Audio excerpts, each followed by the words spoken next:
ici, ce que je suis en train de dire, c'est pas qu'il faut pas être poli, gentil et qu'il faut absolument sortir notre cheval de bataille à chaque fois que quelqu'un nous frotte dans le mauvais sens du poil ou dit quelque chose qui nous blesse ou peu importe. Je dis juste ici que l'impératif d'agréabilité, c'est-à-dire ce trait de caractère qui fait que nous, en tant que femmes, on aime rechercher l'harmonie, on cherche à ce que tout le monde soit heureux, nous empêche bien souvent de poser des limites saines autour de la façon dont on opère nos entreprises, dont on opère en entreprise si on est un employé, et même parfois dans notre vie personnelle. Vous écoutez l'ambition au féminin, épisode 88. Mon nom est Tatiana Saint-Louis et j'anime l'ambition au féminin, un podcast pour toutes les femmes pleines de vision, de talent et de drive qui désirent redéfinir le succès selon leurs termes et leurs conditions. Chaque semaine, j'explore seule ou en présence d'invités les thèmes entourant la réussite professionnelle et personnelle. Mindset, productivité, leadership, branding personnel. C'est le rendez-vous pour réfléchir à la façon dont tu veux vivre ton plein potentiel et laisser ton empreinte dans le monde.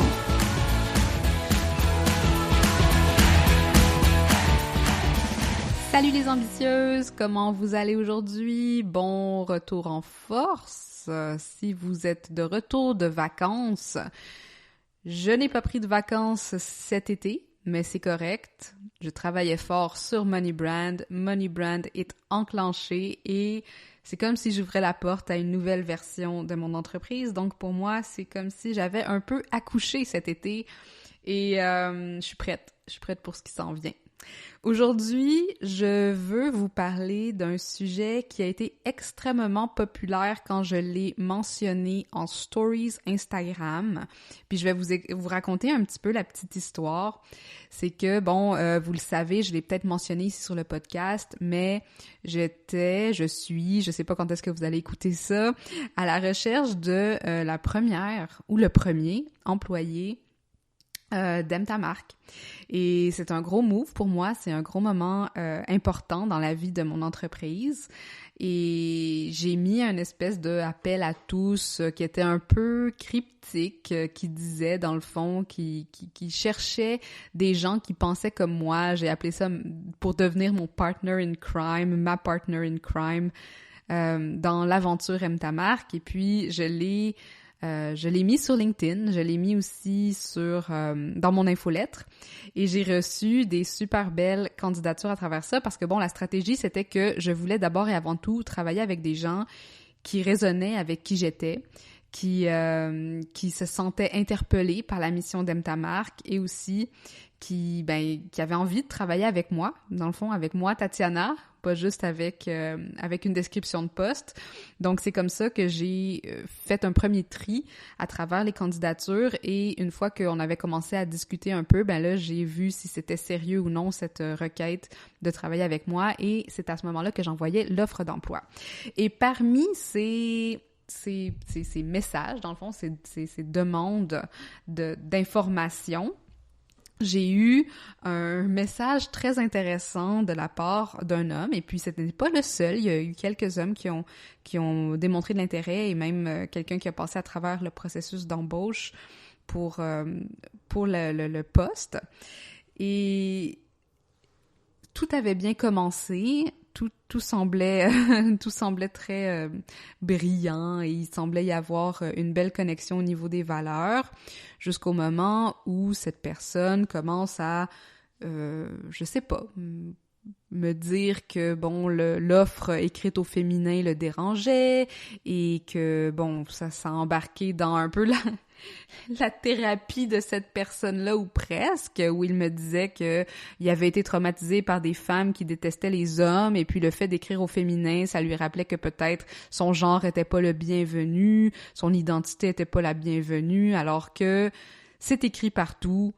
Quand j'utilise le genre féminin avec Aime ta marque, c'est 1, pour alléger le texte, mais 2, pour faire un statement quand même politique qui va en phase avec mes valeurs, avec ce que je représente, avec ce que Aime ta marque représente, et qui est d'aider les femmes, mais aussi les personnes qui se sentent non représentées dans les modèles de réussite et de succès, je dirais patriarcaux ou les communs ou typiques, qu'elles ont leur place dans dans le processus de représentation. Et puis, je veux dire, j'ai un podcast qui s'appelle L'ambition féminin. J'ai jamais caché que j'étais une féministe. Donc, ça a été un gros red flag pour moi que cette personne ne semblait pas savoir que c'était un peu ça, que, tu sais, pourquoi est-ce que tu m'as contacté si ça te dérange? Parce que c'est un petit peu le but de toute mon entreprise. Et bon, là, ensuite, j'ai essayé de désengager la conversation. C'était en message privé, naturellement. Mais la personne me revenait vers moi pour me demander, mais là, j'ai été vulnérable, je t'ai montré qui j'étais, et si c'est pas ça un signe d'intelligence émotionnelle qui semble être ce que tu recherches chez les autres, ben veux-tu m'expliquer ce que c'est l'intelligence émotionnelle?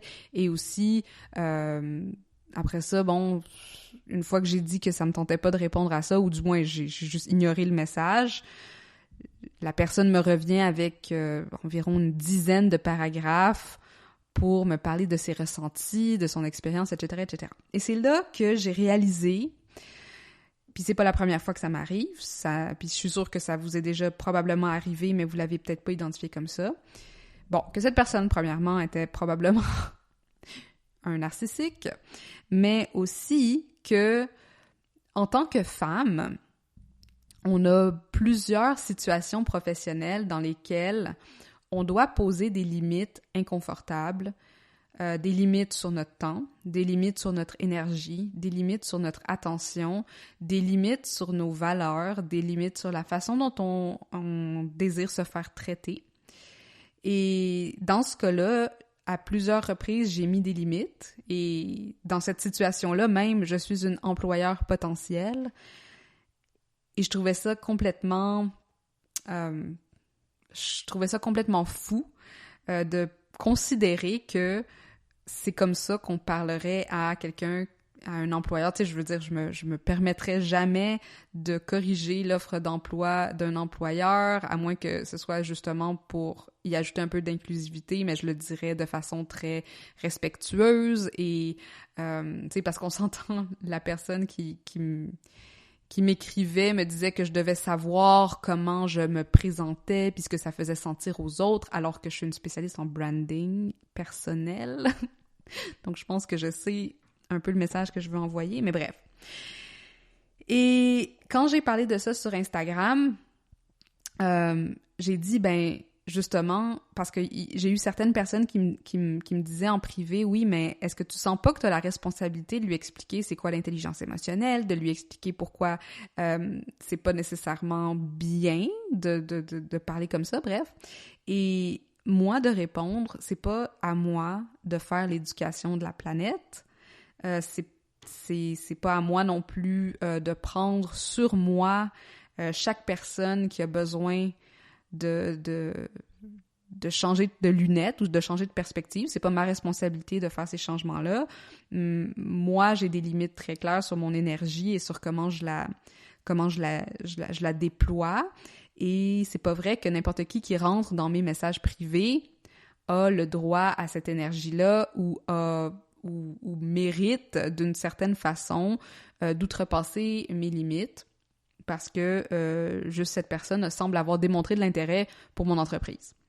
Alors voilà, aujourd'hui, c'est un peu ça, c'était un grand préambule pour introduire le sujet d'aujourd'hui qui est poser ses limites, mettre ses limites quand on est une femme entrepreneur. Et je veux commencer cette conversation par parler d'un sujet que pas beaucoup de gens sont à l'aise à discuter quand c'est en lien avec les femmes. Et puis, j'avais enregistré un épisode avec Cathy Dumont, je vous mettrai le lien ici, où on parlait de leadership au féminin et est-ce que ça existe le leadership féminin et dadadi dadada. Et une des choses qui est ressortie de cette conversation-là, c'est que en psychologie, ou du moins en psychologie du travail, il existe quelque chose qui s'appelle le Big Five. Je sais pas si vous connaissez ça, mais en gros, c'est un modèle descriptif de la personnalité, je prends ça de Wikipédia, en 5 traits centraux Ça a été développé par Lewis Goldberg en 1981, puis développé par Costa et McRae dans les années 87 à 92, pour la petite histoire. Mais les 5 traits fondamentaux, c'est d'un côté l'ouverture à l'expérience, la conscienciosité, l'extraversion, l'agréabilité et le névrosisme. Et il y a eu plusieurs recherches qui ont été faites, comme quoi un des traits féminins par excellence, surtout en contexte professionnel, c'est cette fameuse agréabilité. Et que cette agréabilité nous empêche bien souvent d'obtenir des postes de direction, d'être considérés comme des leaders et d'être considérés aussi comme dans des postes d'expertise ou d'avancer professionnellement, de briser le plafond de verre. Il y a des recherches là-dessus, je vous invite à aller regarder. Moi, je lis beaucoup le Harvard Business Review, mais si vous avez juste à écrire « Agreeableness Women » ou « Femmes et agréabilité », au travail, vous allez probablement trouver des articles qui démontrent ces recherches-là. Qu'est-ce que l'agréabilité selon la définition? Donc, tu sais, ces 5 traits-là, c'est des scores, là. C'est un spectre sur lequel on est. Et les personnes qui obtiennent un score élevé en agréabilité sont tolérantes, douces, gentilles, indulgentes, agréables, altruistes et obligeantes. Il est très important pour elles de bien s'entendre avec les autres. Elles ont des opinions flexibles et répugnent à critiquer ou à juger. D'un autre côté, celles dont l'agréabilité est faible sont sceptiques, têtues, querelleuses, intéressées et brusques. Alors, je ne vais pas rentrer plus loin dans cette définition-là, mais vous voyez déjà à quel point ce trait-là est codé féminin. Comme quoi, en tant que femme, bien souvent, on a cet impératif d'agréabilité-là qu'on a assimilé à travers nos expériences, à travers le temps, à travers ce qu'une femme devrait être et ce que les autres attendent de nous, surtout en contexte professionnel. Et je vous le dis, genre, ce n'est pas une... Moi, je l'ai expérimenté encore et encore. Je suis sûre que vous l'avez expérimenté encore. Ici, ce que je suis en train de dire, c'est pas qu'il faut pas être poli, gentil et qu'il faut absolument sortir notre cheval de bataille à chaque fois que quelqu'un nous frotte dans le mauvais sens du poil ou dit quelque chose qui nous blesse ou peu importe. Je dis juste ici que l'impératif d'agréabilité, c'est-à-dire ce trait de caractère qui fait que nous, en tant que femmes, on aime rechercher l'harmonie, on cherche à ce que tout le monde soit heureux, nous empêche bien souvent de poser des limites saines autour de la façon dont on opère nos entreprises, dont on opère en entreprise si on est un employé, et même parfois dans notre vie personnelle. Alors, je prends une pause ici parce que je pense que c'est important de penser à ce que je vous ai raconté, cette anecdote que je vous ai racontée à propos de cet homme qui est venu dans mes messages privés pour me parler de comment mon offre d'emploi l'avait offusqué, dans un certain sens. Et quel genre de réaction vous auriez probablement eu en lisant ceci? Puis moi, je vais vous parler de mon expérience, mais après ça, on va pouvoir décortiquer ça par rapport aux limites qu'on peut se poser une fois qu'on a reconnu qu'on va être souvent activé par cet impératif d'agréabilité. C'est-à-dire que notre premier réflexe, peut-être, si vous avez entendu mon anecdote, ça aurait été de dire « Ah, c'est vrai, j'aurais dû utiliser une écriture plus inclusive ou changer, envoyer une version au masculin pour cet homme ou bref, tu sais, réfléchir à comment je suis en train de représenter le côté masculin. Bref, on serait mis en mode empathie pour voir comment est-ce qu'on peut régler le problème pour qu'il n'y ait pas de chicane. Et quand on se met dans un mode pas de chicane, bien souvent, ce qu'on va faire, c'est qu'on va remarcher sur les limites qu'on a imposées, on va remarcher sur les valeurs qu'on met de l'avant pour pouvoir être la plus versatile, la plus flexible et la plus appréciée possible. Fait que, une chose qu'il faut se rappeler, c'est que... Ah, puis je trouvais ça super intéressant. Avant que je continue, je voulais juste dire, j'avais justement recherché un article, puis ça disait que ça parlait même pas de femmes, là. Ici, ça parlait d'hommes, que même les hommes qui sont sur le spectre d'agréabilité plus élevé vont faire moins d'argent que des hommes qui sont sur le spectre d'agréabilité plus bas. Donc, peut-être parce que justement ce trait-là est codé féminin et féminin n'est pas codé succès ou leadership ou direction ou bref, argent, peu importe, ça fait que ces gens-là ont moins de promotion, gagnent moins, ont moins de responsabilités et puis bien souvent vont être valorisé pour des postes qui sont moins game changer, je dirais. Bref, c'était juste un truc intéressant que je trouvais parce que c'est pas nécessairement seulement lié aux femmes. Alors, ça, c'est pour l'impératif d'agréabilité. Maintenant, si on parle de limites un peu, parce que le problème avec l'agréabilité puis le lien avec les limites, c'est que souvent, on a l'impression que pour nous, limite, ça veut dire non. Ça veut dire bloquer l'accès. Ça veut dire être égoïste. Ça veut dire penser à soi avant tout, qui est l'inverse, justement, de l'agréabilité où on devrait être disponible psychologiquement et émotionnellement pour tous, on devrait s'assurer que tout le monde se sent bien, etc., etc. Mais une chose que je veux que vous désamorciez dans votre tête, c'est d'égaler limite avec méchanceté ou égoïsme. Puis là, je parle ici de limite quand vos clients vous payent pas. Vos limites quand vos enfants ouvrent la porte et puis vous êtes en train de travailler et puis finalement, ben là, vous vous faites déranger puis vous sortez de votre séance de travail profond. Ça veut dire des limites dans la façon dont les gens vous parlent, des limites dans la façon dont on décide, par exemple, de pas accepter qu'un rendez-vous soit en retard. Bref, les limites, c'est pas de la méchanceté, c'est pas de l'égoïsme. Les limites, c'est un respect de soi, de son expertise, mais aussi des autres. Et apprendre à mettre ses limites, c'est savoir respecter, justement, autant notre temps, notre expertise, qui on est, mais aussi les autres et baliser l'interaction qu'on va avoir avec eux de façon claire, précise, mais surtout de baliser l'accès qu'on a à nous. Puis en tant que leader, en tant qu'entrepreneur, en tant que femme ambitieuse, l'accès qu'on a à nous, à notre temps, à notre énergie, à notre cerveau, à notre expertise, c'est ça qui nous mène vers le haut. Dans le fond, c'est toutes ces choses-là que je viens de nommer qui nous mènent vers le haut, et l'accès à ces choses devrait être extrêmement valorisé.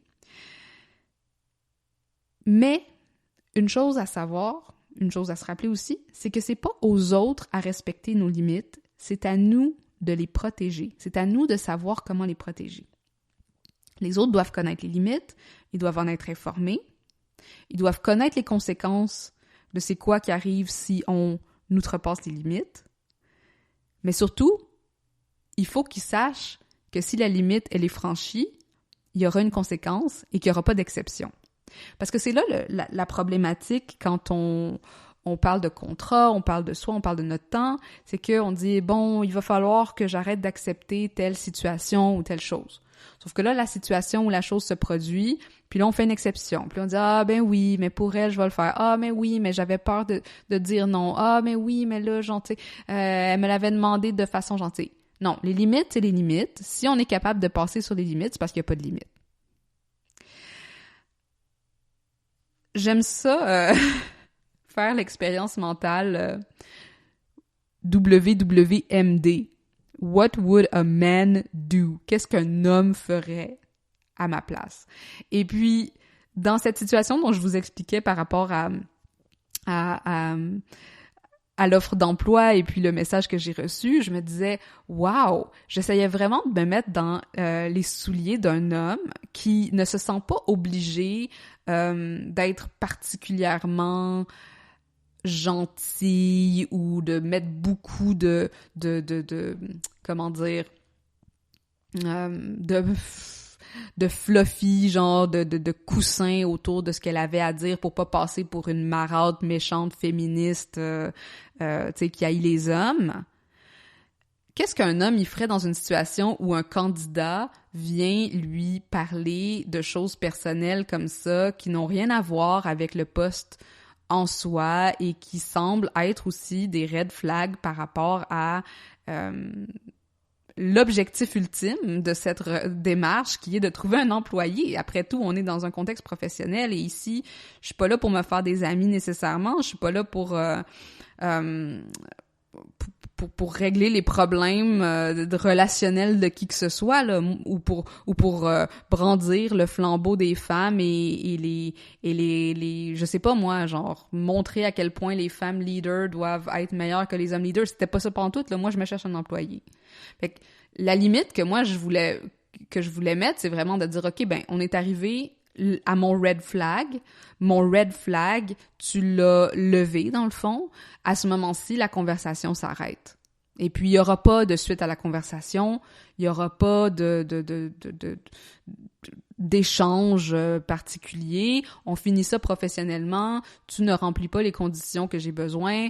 On passe à la prochaine étape. Maintenant, si tu viens et puis tu m'écris des messages, là, il va peut-être falloir que j'escalade de dire, OK, ben là, la prochaine fois, genre, tu sais, comme je pense qu'on s'est tout dit, la conversation peut arrêter ici, je te souhaite bonne route, mais là, si tu continues, ben là, c'est à ce moment-là que là, ben, je vais te bloquer ou je vais comme, tu sais, je vais signaler qu'il y a du spam ou des choses comme ça. Fait comment est-ce qu'on peut apprendre à mettre nos limites? Excusez-moi. Comment est-ce qu'on peut apprendre à mettre nos limites? Surtout quand on a l'impression qu'on est tout seul derrière notre écran. Et puis que, dans le fond, on doit se battre un peu contre les impératifs d'agréabilité puis les impératifs qu'on nous a toujours amenés à avoir pour nous-mêmes, mais qu'on doit, d'un autre côté, gérer une entreprise, devenir leader de notre vie, mais aussi parfois de d'autres personnes. Et la première étape, ben, c'est de connaître la valeur de notre temps. Donc ça, c'est d'établir aussi des guidelines ou des guides qui sont clairs et précis.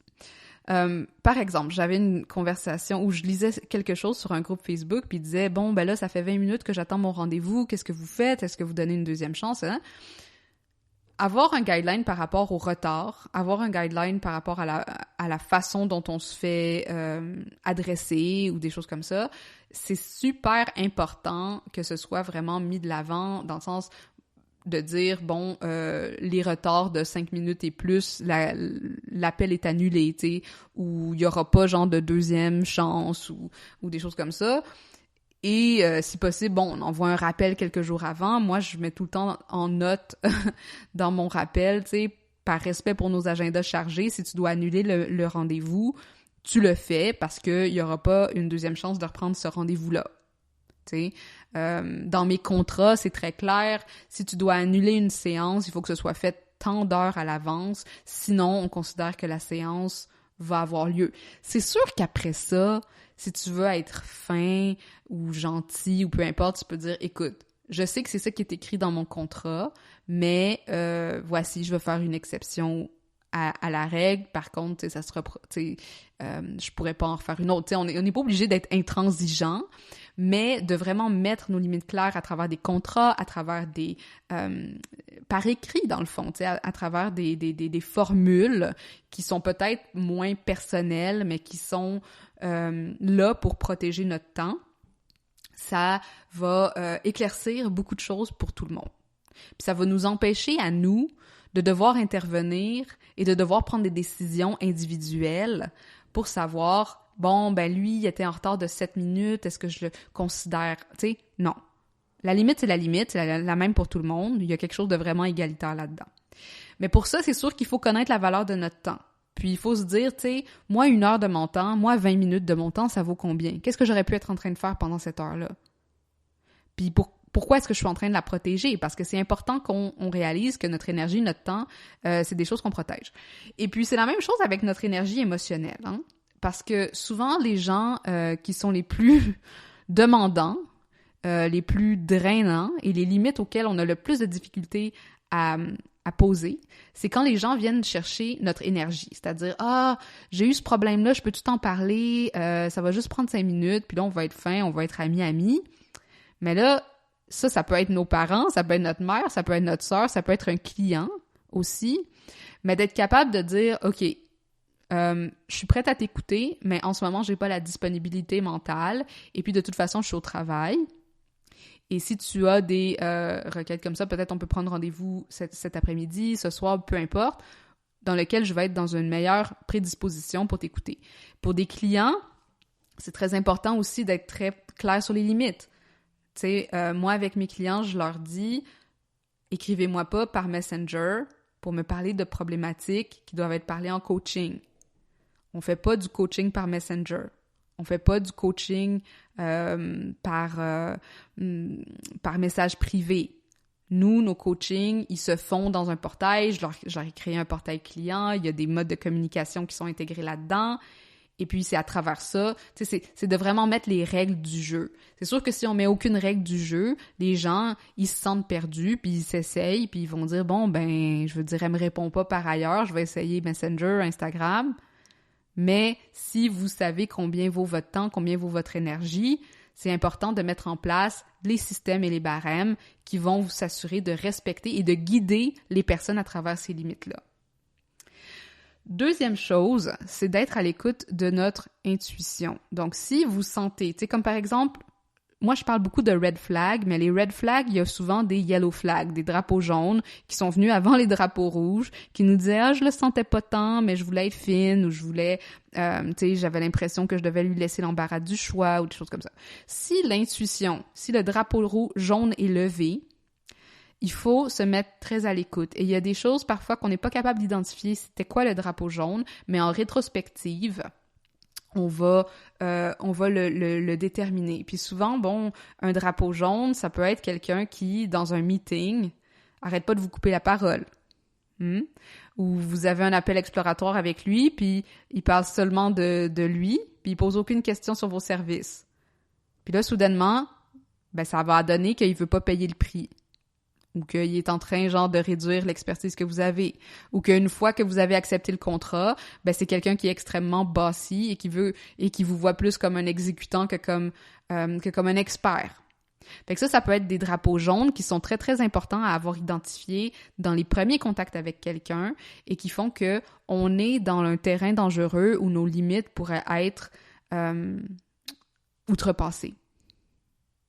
Donc, être à l'écoute de notre intuition, connaître la valeur de notre temps et établir des guides clairs et précis. Troisièmement, reconnaître notre tendance Mère Teresa, nos besoins de validation et, pour en revenir à nos travers d'agréabilité, voir à quel moment est-ce qu'ils sont activés. Est-ce que on a besoin d'avoir ce type de reconnaissance, de se sentir que on a réglé les problèmes de tout le monde et personne n'est fâché et tout ça. Parce que souvent, on a peur de fâcher les gens. Puis moi, je trouve ça drôle parce que c'est comme, dans quelle situation vraiment je vais fâcher quelqu'un, tu sais, où ça va être là... Tu sais, en général, si les gens se fâchent avec vous, c'est pas mal plus à propos d'eux qu'à propos de vous, tu sais. Puis je trouve ça dommage. Puis je sais, je le fais moi-même. Souvent, on va se tenir responsable de leurs émotions. Puis on va le prendre sur nous. Puis on va dire, ah ben là, qu'est-ce que je devrais faire pour que... Mais se rappeler que les émotions des autres, c'est les leurs. Et prendre sur soi vraiment ce qui nous revient, mais pas plus. On n'a pas besoin de s'excuser à tout bout de champ. On n'a pas... Tu sais, moi, une chose qui me dérange vraiment beaucoup, c'est quand les gens ils me disent « Je m'excuse de te déranger ».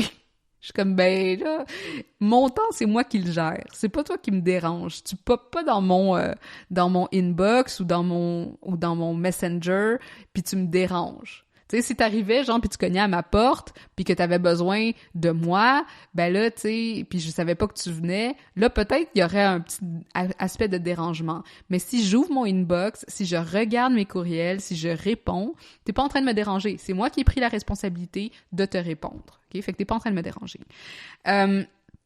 Mais reconnaître qu'on essaye tout le temps d'être dans cette agréabilité-là en tant que femme, souvent, peut-être ça vient chercher notre besoin de se sentir validé, de se sentir aimé, de se sentir apprécié et de vraiment questionner, justement, est-ce que je manifeste ce besoin-là de façon professionnelle et est-ce que ça a sa place? Est-ce que ça a sa place ou est-ce que je pourrais pas justement trouver un espèce de jardin en moi ou ailleurs ou dans un autre contexte où je peux aller chercher ces besoins de validation, où je peux aller remplir ces besoins de validation, mais qui n'implique pas de outrepasser mes limites professionnelles. Donc, nos travers d'agréabilité, tu sais, c'est souvent ancré dans notre sentiment de pas en faire assez, de pas être assez bien reconnu, de devoir se prouver, de devoir prouver quelque chose aux autres. Puis ça, c'est quelque chose qu'il faut, régler soi-même avant tout, avant de pouvoir vraiment avoir la confiance de dire non à des contrats, dire non à des clients ou justement, genre, désengager quand il y a des conversations dans lesquelles on veut pas nécessairement s'embarquer. Mais aussi d'être très clair dans nos noms. Puis ça, je pense que c'est quelque chose que beaucoup de gens et beaucoup de femmes ont de la difficulté à assumer. Parce que, puis c'est pas juste notre faute, hein, parce que souvent nos noms ont été pris comme des peut-être. Mais de vraiment... Puis je sais à quel point c'est difficile de devoir dire non, non, non et non. Non, c'est non. Parce que c'est on le sent comme un manque de respect. Et c'en est un. Je vais pas dire le contraire. C'en est un, mais qui a été conditionné par la société. Disons-le comme ça. Mais de devoir répéter notre nom, c'est vraiment important. Puis de vraiment s'assurer que la personne comprend que c'est un non. Que c'est genre, je viens de mettre une limite, cette limite-là ne sera pas dépassée. Si tu veux continuer à pousser dans la limite, il va y avoir des conséquences. Puis la dernière chose, peut-être, pour apprendre à mettre nos limites en contexte professionnel quand on est une femme, ça serait de rester focus sur nos objectifs et nos priorités. Et ça revient un petit peu à ce que je disais par rapport à la valeur de notre temps, mais maintenir notre énergie pour ce qui compte vraiment, c'est ce qui va nous différencier de quelqu'un qui court qui peine à atteindre ses résultats, qui est tout le temps genre à la course, ou quelqu'un qui est vraiment ancré dans ses actions, dans sa planification, dans ses stratégies, et qui sait pourquoi elle les fait.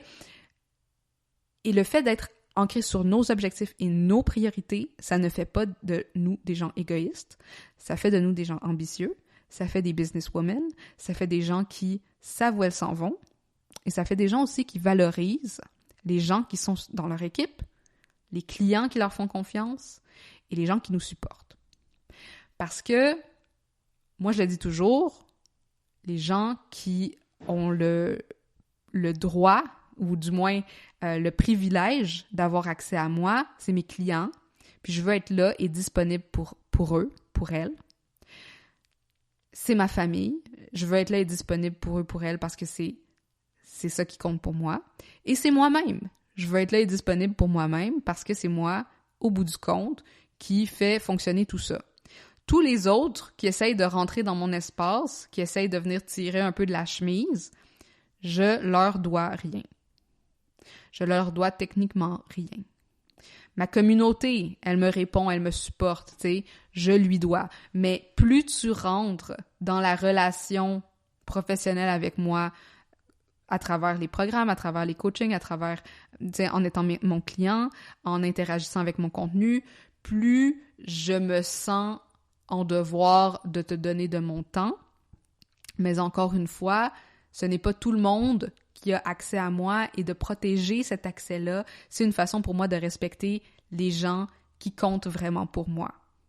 Puis là, quand je dis gens qui comptent vraiment pour moi, vous comprenez qu'en contexte professionnel, c'est mes clients. Alors, petit récapitulatif, reconnaître la valeur de notre temps et établir des guides clairs et précis, être à l'écoute de notre intuition, reconnaître notre tendance Mère Teresa, a.k.a. notre agréabilité, nos travers d'agréabilité, et aussi rester focus sur nos objectifs et nos priorités, et respecter à travers ça les gens qui se sont engagés envers nous en tant que clients, en tant que, tu sais, nos relations, nos amis, etc. Parce que c'est ça d'établir des limites saines, et c'est comme ça qu'on va être capable de piloter toutes les responsabilités qu'on a en tant qu'entrepreneur, en tant que femme, mère de famille, épouse, copine, peu importe les chapeaux qu'on porte. C'est seulement en créant ces limites de disponibilité-là, psychologique, mentale, spirituelle, professionnelle, qu'on va être capable de se hisser au top, d'atteindre nos objectifs les plus ambitieux, et aussi de donner l'exemple de c'est quoi une femme leader, c'est quoi une femme ambitieuse, et comment est-ce qu'on peut réussir de façon très intègre sans se faire dicter par les besoins des égos du patriarcat. Et je trouve que cette phrase est magnifique pour terminer cet épisode. Je serais vraiment curieuse d'entendre vos expériences, votre expérience à mettre des limites. Est-ce que c'est difficile pour vous? Est-ce qu'il y a des choses particulièrement? Est-ce que c'est en lien souvent avec l'argent? Est-ce que c'est en lien avec les relations interpersonnelles? Est-ce que c'est en lien avec votre famille? C'est dans quelle sphère que vous avez le plus de difficultés à mettre des limites? Et est-ce qu'il y a peut-être 1, 2 ou 3 stratégies dont j'ai parlé aujourd'hui ou des choses que j'ai mentionné, qui vous ont peut-être amené à reconsidérer certains espaces dans lesquels vous pourriez avoir un peu plus de circonspection pour votre disponibilité. J'ai pas parlé beaucoup de limites en termes d'interaction sociale sur les réseaux sociaux, mais pour moi, c'est un peu la même chose. Le web, ma présence sur le web, c'est moi qui la balise selon mes envies, selon mon humeur, selon mon énergie. Et encore une fois, tant qu'on réalise et on se rappelle qu'on est en contrôle et qu'on peut baliser ces outils-là, qu'on peut baliser ces espaces-là selon nos conditions, ben là, c'est à nous de poser les limites. Puis encore une fois, comme je disais, les limites sont pas mal plus pour nous-mêmes et s'assurer qu'on établit aussi les conséquences qu'il va y avoir si jamais les personne outrepasse ces limites-là. Alors voilà, ben j'espère que ça vous a été une belle réflexion. J'ai hâte de vous lire, de vous entendre, si ça vous fait réagir. N'hésitez pas à aller mettre un 5 étoiles sur l'ambition au féminin, ça fait toujours plaisir et c'est une des meilleures façons de rendre le podcast découvrable. Je vous souhaite une super belle journée, une super belle semaine et on se dit à très bientôt. Salut les ambitieuses! J'aimerais faire de ce podcast une plateforme d'échange et de réflexion autour de ce que ça veut dire être une femme et avoir du succès aujourd'hui. Si tu connais une femme dont le parcours inspirant aurait intérêt à être partagé, ou si toi-même pourrais nous outiller grâce à ton expertise ou ton expérience, rends-toi sur mtamarque.com/invité pour m'envoyer les détails. Et finalement, profite-en pour t'abonner à ce podcast afin de manquer aucun des épisodes. Et si tu es dans un mode généreux, laisse-moi donc un 5 étoiles pour aider d'autres femmes comme toi à découvrir le podcast. À la prochaine!